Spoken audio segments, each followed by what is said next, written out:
नमस्कार विद्यार्थियों, अब हम चाइल्ड डेवलपमेंट का एक ऐसा टॉपिक देखते हैं, ऐसे टॉपिक के बारे में जानकारी प्राप्त करते हैं जिसकी जिस पे समाज निर्धारित है, जो समाज की बुनियाद है। जी हाँ, हम बात करते हैं नैतिक विकास की, मॉरल डेवलपमेंट की, जिसके बिना जीवन अधूरा रहता है। नैतिक डेवलपमेंट होता क्या है, मॉरल होते क्या हैं? एक चीज होती है पॉजिटिव, एक चीज होती है नेगेटिव। जो नेगेटिव होता है वो बुरा होता है और जो पॉजिटिव होता है वो अच्छा होता है। हर समाज का कुछ पॉजिटिव पॉइंट होते हैं, हर समाज के कुछ नेगेटिव पॉइंट होते हैं। पॉजिटिव पॉइंट एक्सेप्टेबल होते हैं समाज के द्वारा, नेगेटिव पॉइंट रिजेक्टेड होते हैं समाज के द्वारा। तो जो पॉजिटिव पॉइंट है उन्हें हम मॉरल कहते हैं। जो भी हमारे अंदर पॉजिटिविटी पॉइंट्स होते हैं हम उसको क्या कहते हैं, मॉरल्स। तो अच्छी चीज़ों को जो कि समाज के द्वारा एक्सेप्टेबल है, सच बोलना, ईमानदार रहना, किसी का दिल नहीं दुखाना, ये सब क्या है, मॉरल है, अच्छे पॉइंट्स हैं, पॉजिटिव पॉइंट है। तो वो होते हैं नैतिकता, है ना। जब हम ये बात करते हैं, नैतिकता की बात करते हैं, तो हम ये अवश्य बात करते हैं कि नैतिकता इस इंसान में ज़्यादा है, इस बच्चे में नैतिकता कम है, इस तरह की बातें की जाती है। तो हम नैतिकता होती क्या है? नैतिकता हर व्यक्ति में होती है, हर व्यक्ति में नहीं भी होती है। कुछ जो व्यक्ति में ज़्यादा होती है उसे बोलते हैं नैतिक व्यक्ति। जो व्यक्ति में नैतिकता कम होती है, पॉजिटिव पॉइंट कम होते हैं, उसको हम बोलते हैं व्यक्ति कम नैतिक है। ठीक है, हम ये नहीं कह सकते कि हर बच्चे में, हर व्यक्ति में नैतिकता कूट कूट के भरी है, अनैतिकता कुछ भी नहीं होती है। हर व्यक्ति में कुछ पॉजिटिव पॉइंट्स होते हैं, कुछ नेगेटिव पॉइंट्स होते हैं। कहीं ना कहीं, कभी ना कभी आपने हमने झूठ अवश्य बोला होगा, कभी ना कभी, कहीं ना कहीं हमने कहीं गलत काम अवश्य करे होते हैं। यह गलत कार्य जो कि समाज के द्वारा एक्सेप्टेबल नहीं होते हैं, वह केवल हमने करे होते हैं और हमें पता होते हैं। फॉर एन एग्जाम्पल, आप एग्ज़ाम देने जा रहे हैं और एग्ज़ाम देने जब जा रहे हो तो आप एग्जामिनेशन हॉल में आपको चलते हुए पानी पीने जा रहे हो या बैठे हुए आपको पास वाली बच्चे की कॉपी में आंसर दिख गया या आपने देखने की कोशिश करी, यह क्या कार्य है? अनैतिक कार्य है। आपने उस आंसर से अपना आंसर चेक कर लिया, यह सही है या गलत है। स्पेशली जब हम बात करते हैं ऑब्जेक्टिव क्वेश्चंस की, तो हमें मालूम पड़ जाता है कि हाँ, हमने चेक करा कि उसका भी आंसर ये है, मेरा भी आंसर ये क्या चीज़ है? अनैतिकता है। यह अचानक से हो जाना और अचानक से देख लेना हमने कर चुके हैं कई बार, और जानबूझ के करना, पकड़े जाना, वह क्या होता है? नकल करना होता है और वह एक अनैतिक कार्य होता है। तो नैतिक कार्य वह होता है या नैतिकता वह होती है जो समाज के द्वारा प्लस पॉइंट्स होते हैं, जो एक्सेप्टेबल हो, तुरंत एक्सेप्ट कर लिए जाते हैं और उनका समाज में ऊंचा स्थान होता है। वह क्या कहलाते हैं? नैतिक कार्य कहलाते हैं, वह नैतिकता कहलाती है। अनैतिकता का मतलब वो होता है जो कि समाज के द्वारा, पर्सन के द्वारा एक्सेप्टेबल नहीं होते हैं। तो नैतिकता का विकास किस तरीके से होता है, इसके बारे में देखते हैं। सर्वप्रथम होता है प्रयास और त्रुटि के स्तर पे। शैशवावस्था में, पूर्व बालावस्था में बच्चे को सही और गलत का एहसास नहीं होता है। वह बार बार प्रयास करता है, प्रयास नैतिकता जानने का प्रयास करता है, नैतिकता के जानने की उसमें बार बार त्रुटि करता है। त्रुटि करने के बाद में उसे समझाया जाता है कि यह कार्य गलत है, आपने इस तरीके से बोला, आपने चीज़ों को छुपाया, यह कार्य क्या है? गलत है। तो त्रुटि हुई, कोई चीज़ टूट गई बच्चे से, बच्चे ने तुरंत मना कर दिया कि नहीं, ये मुझसे नहीं टूटी। फिर पेरेंट्स की ड्यूटी होती है कि पेरेंट्स से समझाएं कि ठीक है, आपने तोड़ दिया, गलती से टूट गया, इट्स ओके। पर आपको ये बताना पड़ेगा कि आपको ये झूठ नहीं बोलना पड़ेगा कि आपसे गलती हो गई, आप इंसान हैं, इंसान से गलती होती है। तो क्या है कि वह बार बार प्रयास होगा, एक बार समझाया जाएगा, दूसरी बार समझाया जाएगा, बच्चे के द्वारा त्रुटि होगी, त्रुटि होने के बाद में बच्चे में सेट हो जाएगा कि यह पॉइंट सही है और यह पॉइंट गलत है। रीति रिवाज का भी इसमें बहुत महत्वपूर्ण स्थान रहता है। जिस घर में रीति रिवाज ज़्यादा माने जाते हैं उस घर के अंदर नैतिकता का लेवल कंपैरेटिवली थोड़ा बहुत ऊंचा होता है, क्योंकि रीति रिवाज जो होते हैं वो हमें यही सिखाते हैं कि हमें गलत कार्य किसी भी तरह का नहीं करना है। जब गलत कार्य नहीं करने वाला पॉइंट आता है तो क्या होता है, हमें नैतिकता का पाठ डायरेक्टली या इनडायरेक्टली सिखाया जाता है। हमारे मन में ये भय बैठा दिया जाता है किसी भी रूप में कि अगर आपने गलत कार्य किया तो आपको इस तरीके से पनिशमेंट मिलेगा, वह पनिशमेंट ऊपर वाला देगा, ठीक है। और हर धर्म में ये सिखाया जाता है कि गलत कार्य नहीं करना है। गलत कार्य क्या होते हैं?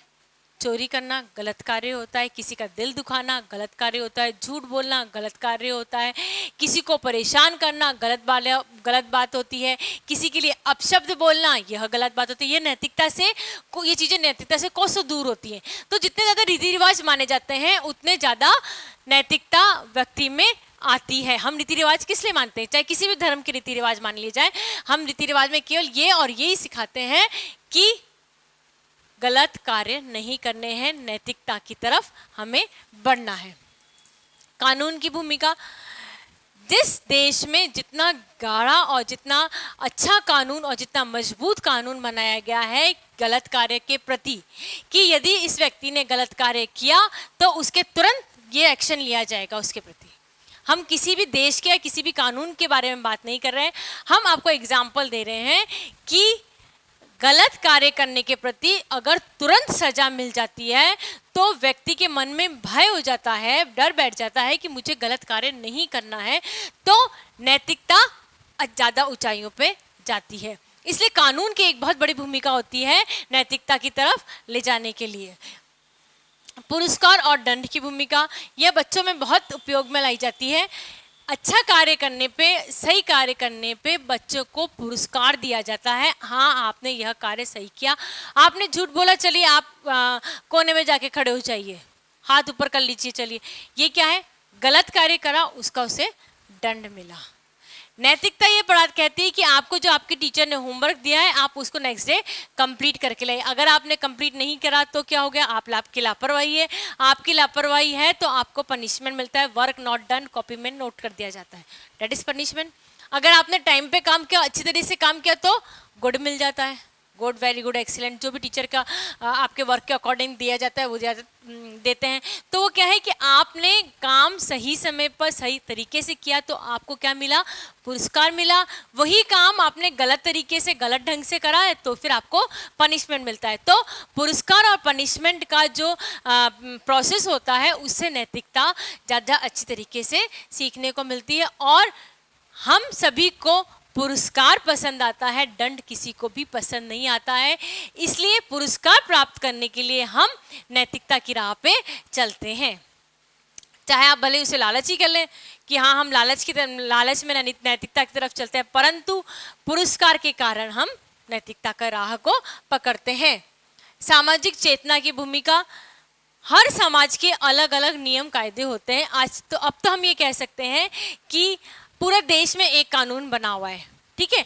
एक व्यक्ति एक तरह का दंड करेगा तो उस तरह का दंड मिलेगा। अगर गलत कार्य किया एक तरीके का, उस तरीके का उसको दंड मिलेगा।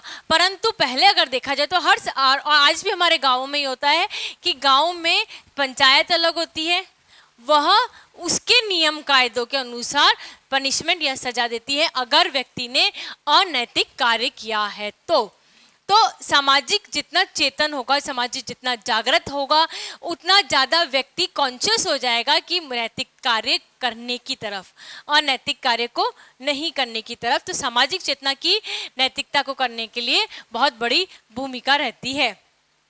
शर्म व दोष की भूमिका, शर्म व दोष की भूमिका जब बच्चों को एहसास होने लग जाता है उत्तर बाल्यावस्था में आने के बाद में कि यह कार्य गलत है, उसके समाज के द्वारा एक्सेप्टेबल नहीं है, और चूंकि समाज के द्वारा एक्सेप्टेबल नहीं है तो उसे यह कार्य नहीं करना चाहिए, उसे वह कार्य करते हुए उसे शर्म महसूस होने लग जाती है, उसके ऊपर उस कार्य का दोषारोपण होने लग जाता है।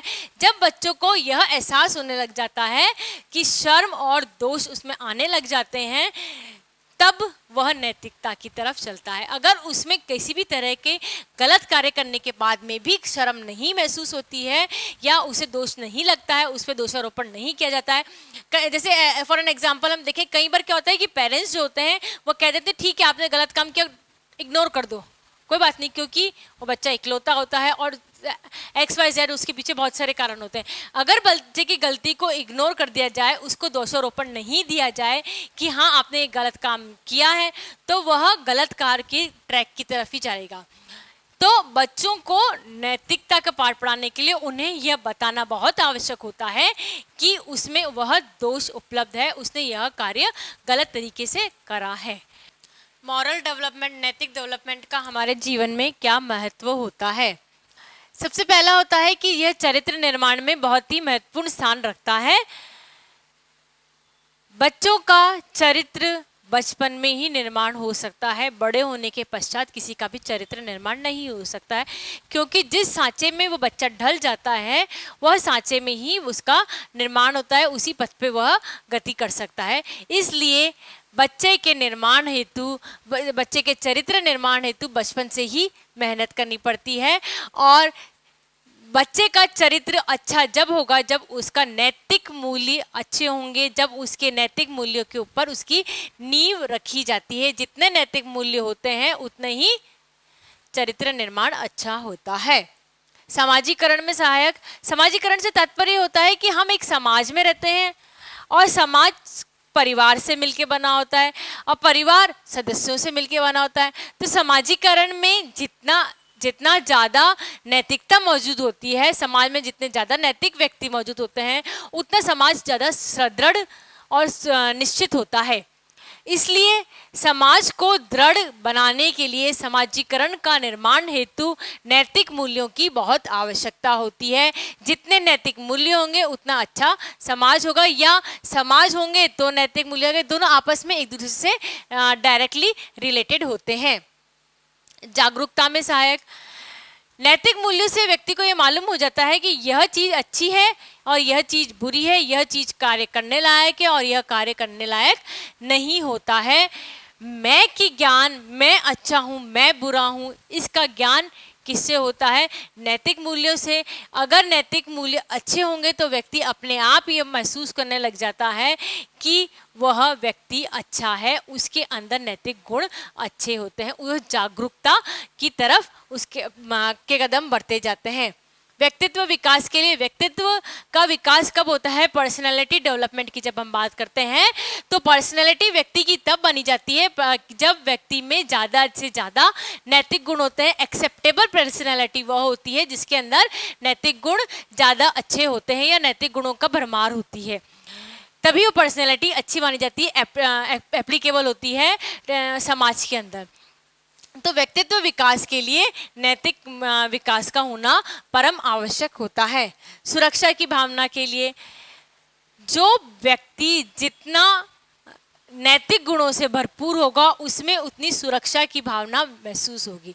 हम ये बोलते हैं नैतिकता को, हम अक्सर ही कहा जाता है कि अगर आप में नैतिकता नहीं है तो आपको कहीं ना कहीं कभी ना कभी दंड अवश्य मिलता है। ऐसे नहीं तो इस तरीके से दंड मिलता है, ठीक है। और कहावत भी है कि भगवान की जब लाठी बजती है तो उसमें आवाज़ नहीं होती।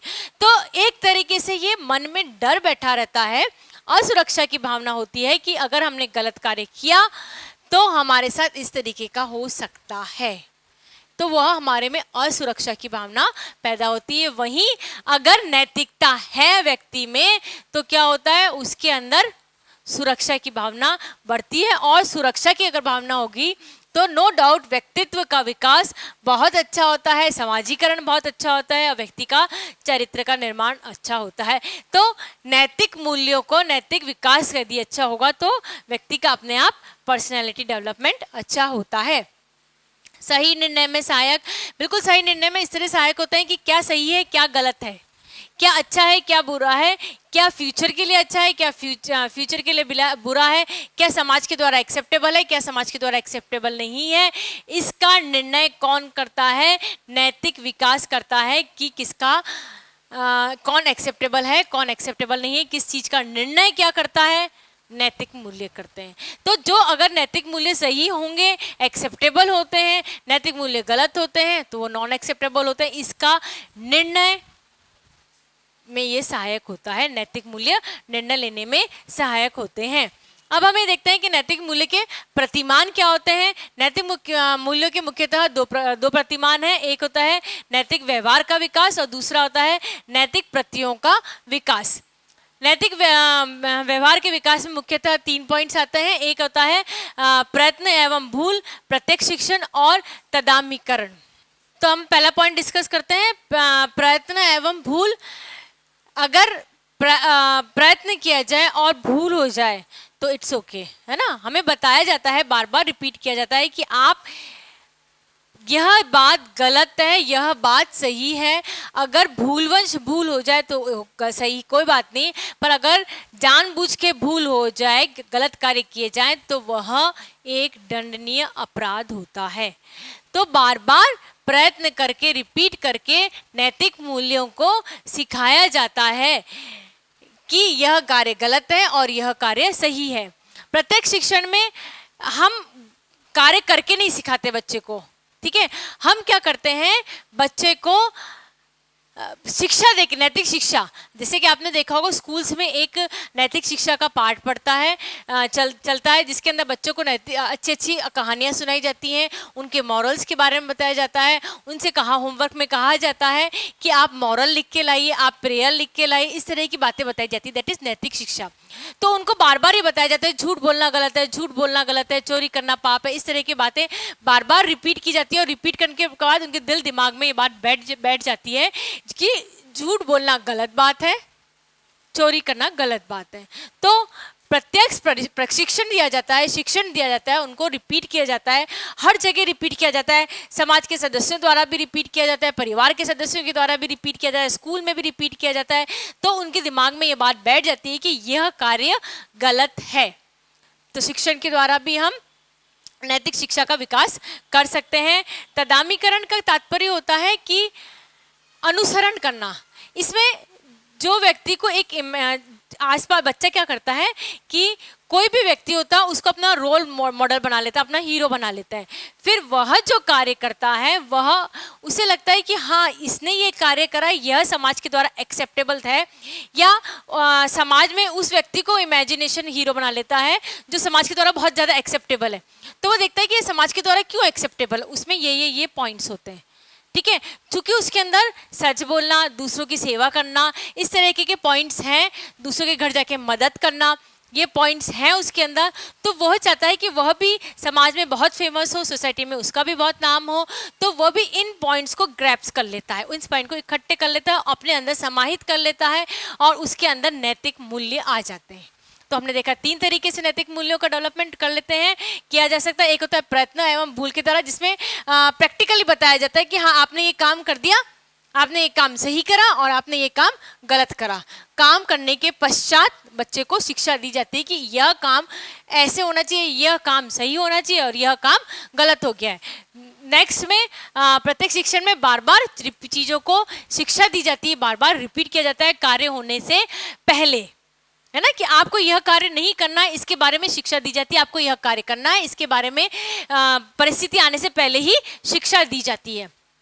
तदामीकरण वह कार्य होता है जिसमें बच्चा अपने आप को किसी को रोल मॉडल बना लेता है, किसी को अपना हीरो बना लेता है और उसके बाद में क्योंकि वह व्यक्ति समाज के द्वारा एक्सेप्टेबल है, ध्यान रखिएगा, वह इमेजिनेशन में उसी को रोल मॉडल बनाएगा जो कि समाज के द्वारा बहुत ज़्यादा एक्सेप्टेबल होता है। और चूंकि वह समाज के द्वारा एक्सेप्टेबल है, डेट मीन्स उसके पास प्लस पॉइंट्स ज़्यादा हैं, नेगेटिव पॉइंट्स कम है ना।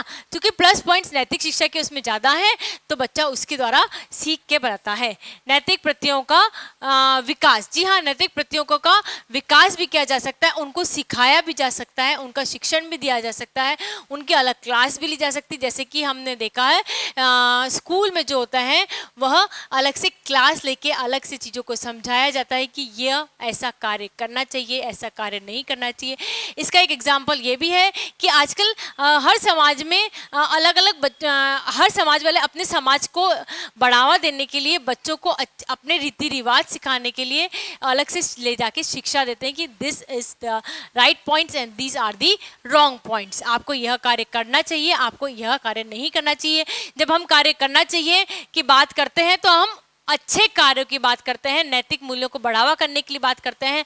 और नैतिक मूल्यों को बढ़ावा करने वाले पॉइंट्स होते हैं झूठ ना बोलना, चोरी ना करना, किसी का दिल ना दुखाना, किसी के लिए किसी भी प्रकार के अपशब्द ना कहना, अपना कार्य स्वयं करना, अपने कार्य में किसी के और कोई कार्य कर रहा हो तो उसमें किसी भी प्रकार का विघ्न ना डालना। इस तरह के जो होते हैं यह नैतिक मूल्य आते हैं। नैतिक विकास को प्रभावित करने वाले कुछ कारकों के बारे में अब हम डिस्कस करते हैं। पहला पॉइंट है बुद्धि। जिसकी जितनी बुद्धि होती है उस तरीके से कार्य करता है। ये हमने देखा था जब हमारा वीडियो बना था बौद्धिक वाला कि आईक्यू लेवल जिस हिसाब से होता है उस हिसाब से हम कार्य करते हैं।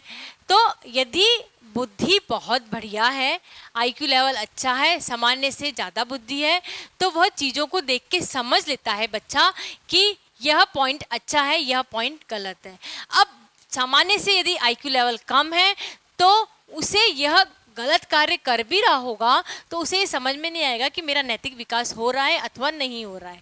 तो बुद्धि का एक बहुत बड़ा रोल प्ले करता है कि जिसकी जितनी बुद्धि होती है वो परिस्थिति को अपने अंदर लेके समझ जाता है कि इस परिस्थिति में मुझे यह नैतिक कार्य करना है, या अगर मेरा नैतिक अच्छा होगा, मेरा नैतिक विकास अच्छा रहेगा तो मुझे समाज के द्वारा एक्सेप्टेबल रहेगा, मेरा मान सम्मान बढ़ता रहेगा और मुझे प्रसन्न रहने के लिए, खुश रहने के लिए, जीवन में कुछ उद्देश्य प्राप्त करने के लिए नैतिक विकास का करना बहुत जरूरी होता है। तो जिसकी बुद्धि जिस हिसाब से होती है उस हिसाब से वह उसका नैतिक विकास होता है। आयु, जब शैशवावस्था होती है या पूर्व बालावस्था होती है, आप कितना ही नैतिकता का पाठ पढ़ाएं, बच्चे को उतनी अच्छी तरीके से समझ में नहीं आता है जितना किशोरावस्था में आता है। क्योंकि किशोरावस्था में बच्चा समझ जाता है कि समाजीकरण ये होता है, समाज ये होता है, रीति रिवाज इस तरीके से होते हैं, हमारे आसपास का वातावरण कैसा है, परिस्थितियाँ कैसी हैं, इन सब बातों की जानकारी किशोरावस्था में आने के पश्चात बच्चे में आ जाती है। जबकि इन चीज़ों को समझने के लिए पूर्व बालावस्था और शैशवावस्था बहुत कम होती है। तो नैतिक विकास में आयु की बहुत बड़ी भूमिका रहती है। शारीरिक आयु के हिसाब से नैतिक विकास होता है। किशोरावस्था में नैतिक विकास की दर बहुत अच्छी होती है। किशोरावस्था में बच्चा को समझने लग जाता है कि यह कार्य सही है, यह समाज के द्वारा एक्सेप्टेबल है, यह कार्य करना चाहिए, इन कार्य करने से मुझे हानि उठानी पड़ सकती है। लिंग, जब हम लिंग की बात करते हैं तो हम बात करते हैं बॉयज़ एंड गर्ल्स की। हिंदुस्तान में गर्ल्स को अलग तरीके से पाला पड़ा जाता है और बॉयज़ को अलग तरीके से पाला पड़ा जाता है। इस कारण से मुझे कहने में बिल्कुल डर नहीं है कि गर्ल्स में नैतिकता की भावना कंपैरेटिवली बॉयज़ से ज़्यादा होती है। ये एक ह्यूमन नेचर भी है कि ऑल ओवर वर्ल्ड में जो लेडीज़ होती हैं उनका नैतिकता कुछ कंपैरेटिवली अगर करा जाए तो मेल से थोड़ी सी ज़्यादा ही आएगी। ये एक हाइपोथेटिकल एनालिसिस है। परिवार की जब हम बात करते हैं तो बच्चा जब होता है तो वो उसको शुरू में जो वातावरण देखने को मिलता है, शुरू के जो सदस्यगण देखने को मिलते हैं, उसका दायरा केवल क्या होता है, परिवार होता है। परिवार में यदि सभी सदस्यगण सच और नैतिक हैं, नो डाउट बच्चा उनको देखेगा और उन्हीं को फॉलो करेगा क्योंकि वो उनके लिए आदर्श होते हैं। शैशवावस्था में, पूर्व बालावस्था में बच्चे के लिए जो परिवार होता है वो कौन होता है, बिल्कुल आदर्श होता है। उनको उसी के जैसे फॉलोअप करना पड़ता है, उसी के जैसे रूल्स एंड रेगुलेशंस वो देखता ही उन्हीं को है तो उन्हीं को फॉलोअप करता है। तो अगर परिवार के सभी सदस्यों में नैतिकता है तो बच्चों में नैतिकता आना स्वाभाविक होता है। और अगर किसी परिवार के सदस्यों में नैतिकता नहीं है, परिवार के कोई सदस्य चोर है या इस तरह के गलत कार्य करने में तल्लीन होता है, तो बच्चे भी उस कार्य में तल्लीन होते क्योंकि उनको गलत और सही में एहसास नहीं होता है। उन्होंने केवल गलत चीज़ें देखी होती है तो वो गलत रास्ते पर ही बढ़ते जाते हैं। विद्यालय की भी बहुत बड़ी भूमिका रहती है नैतिक शिक्षा में। अगर क्योंकि विद्यालय में आने के बाद ही बच्चा पीयर ग्रुप से कांटेक्ट में आता है, अपने संगी साथी से कांटेक्ट में आता है। विद्यालय में बहुत सारे रोल्स होते हैं। एक तो टीचर का बच्चे के साथ किस तरीके से कनेक्शन है। टीचर अगर बच्चे की गलत बात को अवॉइड कर रहा है, उसको गलत देख लिया उसने और वो गलत बात को बिल्कुल उसने आंख मीच ली उसकी तरफ से, तो बच्चा को गलत आदत पड़ने की संभावना बढ़ जाती है। उसके मन में टीचर के प्रति थोड़ा बहुत भय होना स्वाभाविक होता है कि अगर उसने गलत कार्य किया तो उसे दंड मिल सकता है या उसे डांट पड़ सकती है या उसे शर्मिंदगी का एहसास करना पड़ सकता है। तो टीचर और बच्चे का जो रिलेशनशिप होता है स्कूल के अंदर, वह नैतिक शिक्षा के लिए बहुत बड़ा रोल प्ले करता है। साथ ही स्कूल में जो सिलेबस होता है उसका भी एक बहुत बड़ा रोल होता है। स्कूल में अगर सिलेबस में नैतिक शिक्षा का कोई रोल ही नहीं है, नैतिक शिक्षा के पाठ्यक्रम सिलेबस के बाहर है, तो बच्चा सिलेबस में देखेगा ही नैतिक शिक्षा क्या होती है। अच्छी कहानियाँ जो कंपलसरी उसको पढ़नी पड़ती है, घर पे हो सकता है उसके पेरेंट्स ना पढ़ाएं। तो स्कूल में करिकुलम में, स्कूल के सिलेबस में नैतिक शिक्षा इसलिए ही कंपलसरी है कि वहाँ बच्चे बार बार आए, बार बार उसको अच्छी चीज़ें, अच्छे नोट्स, अच्छे मॉरल को पढ़ा जाए, अच्छी प्रेयर के बारे में जानकारी प्राप्त की जाए और बच्चा का कदम नैतिकता की तरफ बढ़े। तो विद्यालय जो होता है एक बहुत बड़ा रोल प्ले करता है। विद्यालय इसलिए भी रोल बड़ा प्ले करता है क्योंकि जो पीयर ग्रुप का निर्माण होता है, बच्चों के समूह साथी का निर्माण होता है, वह स्कूल में सबसे ज़्यादा होता है। बच्चा 7 से 8 घंटे स्कूल में बिताता है, तो उसके पास वाला बच्चा, स्कूल का जो पीयर ग्रुप में उसके पास में जो बच्चा बैठा है, 7-8 घंटे बैठा है, वह उसके साथ में बैठा है, उसकी लैंग्वेज सुन रहा है, वो क्या कर रहा है उसे कंटिन्यूशन में देख रहा है ना। तो चूंकि वो उसके कांटेक्ट में कंटिन्यू है, तो वो उसके जैसा रोल प्ले करने चल जाता है, लग जाता है, क्योंकि वो उसके कांटेक्ट में पेरेंट्स से कई बार ज़्यादा आ जाता है। तो विद्यालय एक नैतिक शिक्षा में बहुत बड़ा रोल प्ले करता है। मनोरंजन, समाज में किस तरह की मनोरंजन की मूवीज आ रही हैं, समाज में मनोरंजन के लिए क्या क्या साधन हो रहे हैं, इसके हिसाब से नैतिक शिक्षा होती है। यदि समाज में जो मूवीज़ आती हैं, बहुत इंपॉर्टेंट रोल प्ले करती है समाज में जो मूवीज़ आती हैं, अगर मूवीज़ इस तरीके की हैं जिसमें मारकाट ज़्यादा दिखाई जाए, लड़ाई झगड़े ज़्यादा दिखाए जाए, अपशब्दों का प्रयोग ज़्यादा होए, तो वह अनैतिकता की तरफ बच्चों को भी ले जाती है। क्योंकि मनोरंजन का जो डायरेक्ट असर होता है, जो मूवीज़ का जो डायरेक्ट असर होता है, वह बच्चों के दिल दिमाग पे छा जाता है। चाहे आप उसको देखने जाएं या ना देखने जाए। ना देखने जाएंगे तो क्या होगा, पीयर ग्रुप देख कर आएगा, पीयर ग्रुप आके बताएगा अच्छा उस मूवी में इस तरीके का था। नैतिक शिक्षा में मनोरंजन का बहुत रोल होता है। खेल साथी, खेल साथी का बच्चे के किसी भी कैरेक्टर पे बहुत, किसी भी विकास में बहुत बड़ा रोल प्ले करता है। न कि नैतिक शिक्षा की बात करें, हम नैतिक विकास की बात करें, चाहे वो मोटर डेवलपमेंट हो, चाहे इमोशनल डेवलपमेंट हो, किसी भी तरह के डेवलपमेंट को आप ले लें, तो उस रोल में खेल साथी का बहुत इंपॉर्टेंट रोल प्ले करता है। यदि एक खेल साथी का जो उनका जो पीयर ग्रुप है, वो पीयर ग्रुप में सभी बच्चे बेईमानी करना चाहते हैं गेम को खेलते हुए, तो क्या होगा, बच्चा अपने आप बेईमानी सीखेगा। क्योंकि वो एक फ्रेंड बेईमानी कर रहा है, दूसरा कर रहा है, तीसरा कर रहा है, चौथा कर रहा है, 5 है, तो 4 जब बेईमानी कर रहे हैं तो 5वां तो अपने आप बेईमानी करना सीख जाता है। उसको ये एहसास नहीं होता कि वो गलत कार्य कर रहा है, वह बेईमानी कर रहा है, उसको बिल्कुल एहसास नहीं, तो अपने आप उसकी पर्सनैलिटी में डेवलप होने लग जाता है। क्योंकि उसका जो पीयर ग्रुप है, उसका जो खेल साथी, उसका यह मोटो है कि बेईमानी करके खेल जीतना है, लक्ष्य की प्राप्ति किस तरह से करनी है, गलत कार्य करके करनी है। तो बच्चा जो होता है वह भी लक्ष्य की प्राप्ति गलत कार्य करके करना सीख जाता है। वहीं अगर पीयर ग्रुप इसका अपोजिट होगा कि चाहे कितनी भी मुश्किल आ जाए, कितनी भी परेशानी आ जाए, गेम को सही तरीके से ही जीतना है, किसी भी तरह की बेईमानी नहीं करनी है, तो बच्चा भी वही मॉरल ग्रहण करता है, वही नैतिक शिक्षा उसके अंदर आती है।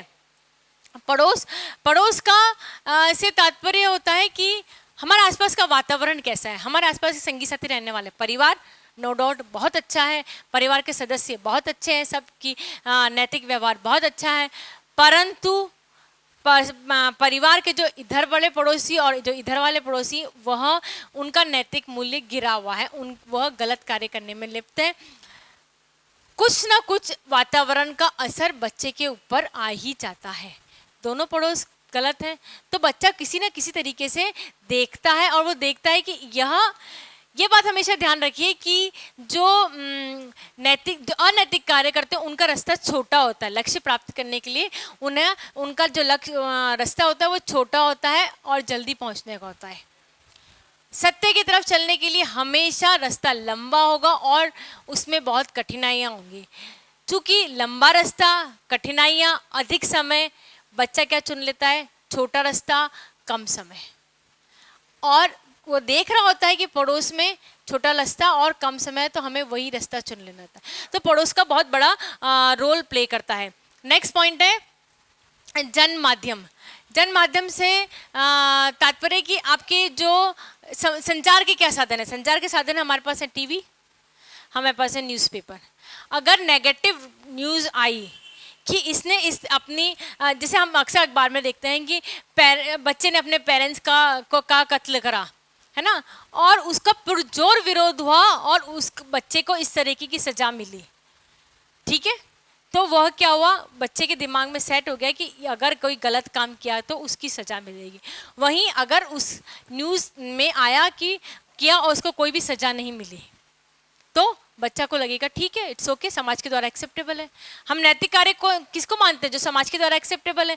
तो ये जो जन माध्यम होते हैं, जनसंचार के जितने भी माध्यम होते हैं, वो एक बहुत बड़ा रोल प्ले करते हैं। चाहे वो टीवी हो, टीवी में दिखाया जाता है कि बहुत बड़ा चौड़ा परिवार है, तो बच्चों को अच्छा लगता है कि संयुक्त परिवार के क्या क्या फ़ायदे हैं। यदि बार बार ये दिखाया जाए टीवी में कि या सीरियल्स में कि एक सिंगल परिवार है, एकल परिवार है, एकल परिवार में ही रहते हैं, तो क्या होगा? बच्चे के दिमाग में सेट हो जाएगा। क्योंकि हम शिक्षा से ज़्यादा जो दिखाई देता है हम उसे एक्सेप्ट करते हैं। बार बार एक चीज़ रिपीट की जाए कि नहीं संयुक्त परिवार अच्छा है, संयुक्त परिवार अच्छा है, संयुक्त परिवार अच्छा, और रहते हैं हम सब जने एकल परिवार में, तो बच्चे को क्या लगेगा? जब हम रही एकल परिवार में रहे, टीवी में एकल परिवार बताए जा रहे हैं, न्यूज़पेपर में एकल परिवार के बारे में बताया जा रहा है, तो संयुक्त परिवार के कहाँ हैं और क्या फ़ायदे हैं? हमें नहीं मालूम, हम तो एकल परिवार की तरफ जाएंगे। तो जन संचार का एक बहुत बड़ा रोल प्ले करता है बच्चे के नैतिकता का पाठ पढ़ाने के लिए, क्योंकि जनसंचार के द्वारा, जन माध्यम के द्वारा ही यह मालूम पड़ पाता है कि समाज के द्वारा ये चीज़ एक्सेप्टेबल है और ये चीज़ एक्सेप्टेबल नहीं है। तो बच्चों, नैतिकता की तरफ हमें हमेशा अग्रसर होना चाहिए, हमेशा उसके पथ की तरफ बढ़ना चाहिए। गलत कार्य करने से खुद को और अपने परिवार वालों को बचाना चाहिए। अब आप इस स्टेज में पहुंच चुके हैं, आप किशोर अवस्था में पहुंच चुके हैं, आपको मालूम होना चाहिए कि गलत कार्य क्या है और सही कार्य क्या है। क्या कार्य करने से आपके मन को तसल्ली मिलेगी? चीटिंग नहीं करनी चाहिए, झूठ नहीं बोलना चाहिए, घर में पेरेंट्स से कोई बात गलती हो जाए तो नहीं छुपानी चाहिए। ये बच्चों को मालूम होना चाहिए, उनको नैतिकता की तरफ चलना चाहिए। ध्यान रखिए, सत्य का रास्ता थोड़ा बहुत मुश्किल होता है, थोड़ा बहुत नहीं, बहुत मुश्किल होता है, नो डाउट, परंतु सत्य पे चलने से ही जीत होती है। झूठ का रास्ता छोटा होता है, सुगम होता है, परंतु मन को तसल्ली कभी नहीं मिलती है। नैतिक कार्य हमेशा करने चाहिए।